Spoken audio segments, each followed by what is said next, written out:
bulk diet, animal-based reset week 1. So technically this is the 15th week of my bulk diet, but I am starting off this new year of 2025 with an animal-based diet approach. So what that means is I'm only consuming animal-based food. So ground beef, eggs, dairy.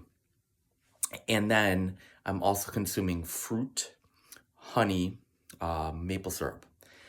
And I've totally changed my macros. Before I was doing like 70% fat, 25% protein, 5% carbs.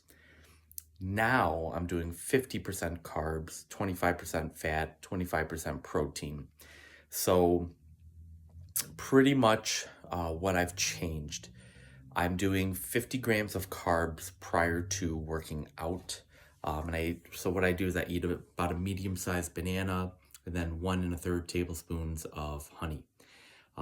That's about 50 grams of carbs. And then about 30 to 40 minutes later, I'm working out. As soon as I finish my workout, I have a whey protein shake, which is pretty much just protein. I'm playing around with creatine a little bit too. I'm adding a scoop of creatine to my post-workout shake. I'm also taking it pre-workout. So I'm doing 2 5-gram scoops of 10 grams total.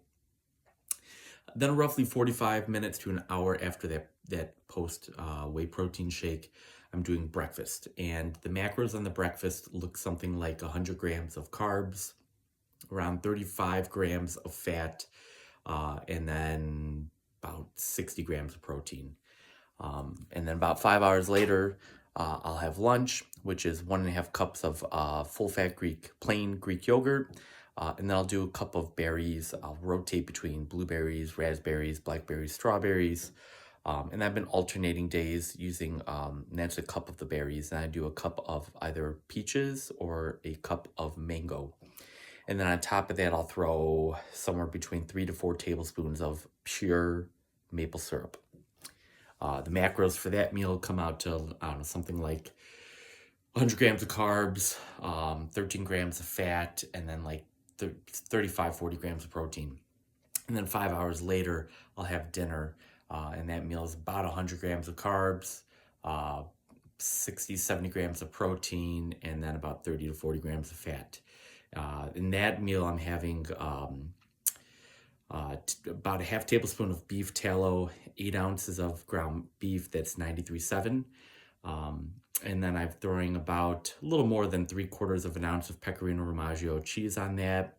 And then I rotate different types of fruits and honey with that meal.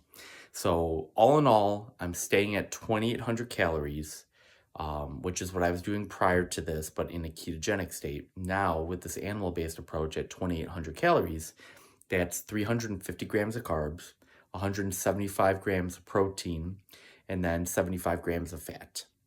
So I'm pretty much hitting those numbers every day. Might be maybe 1 tick above each one of those grams. But for the most part, I'm hitting those macros. I'm definitely holding on to more water weight. I weighed in at 175 pounds this morning.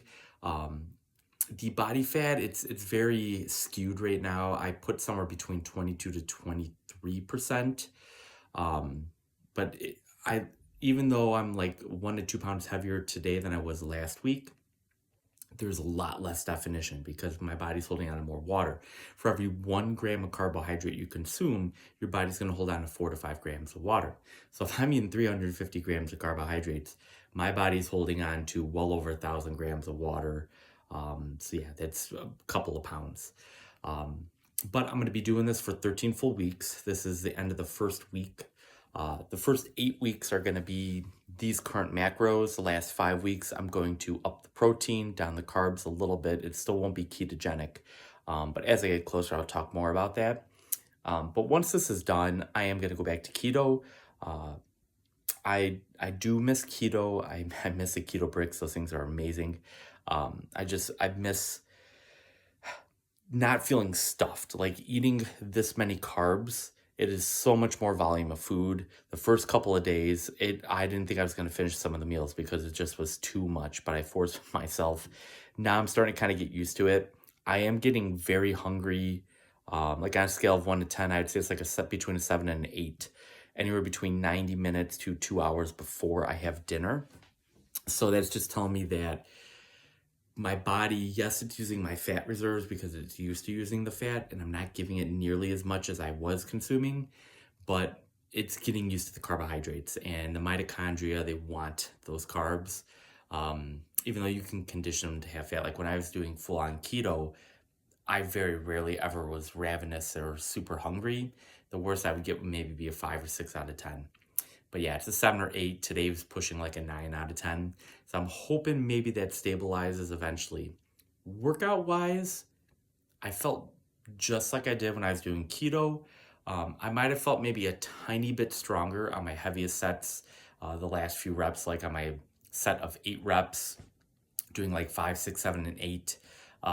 Those might have felt a little bit better. I did up my weights on pretty much every day this week. And I'd say between, depending on the body part, 50% to 80% of the exercises, I up the weights by anywhere between 2.5 pounds to 5 pounds, just to start to push the muscle groups a little bit. But I'm excited for this year. It was a great first week of this animal-based approach. I'm excited to see what the next 12 weeks have to bring and where I'm going to be at. I will be getting a DEXA scan once this is all done, that last weekend of March. So probably like Saturday, March 28th, or no, that might be the 29th, or Sunday, March 30th, depending on the place I go to, if they're open either of those days, just to see what this did to my body composition, how it did with muscle growth.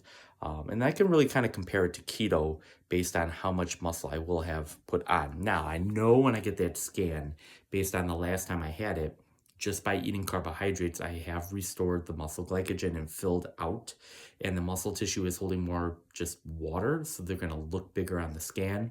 So when I do go for that DEXA scan, it's probably going to say something crazy like I put on 8, 9, 10 pounds of muscle in 3 months, which once I go up back to keto after a week, I'll deplete that. And if I went back in, might only be a couple pounds of muscle. So that's my thoughts. Well, please keep it locked in here on my channel and like and subscribe and continue to follow along with me as I now embark on this animal-based diet following a few years of doing a ketogenic diet. And I'll see you guys next week.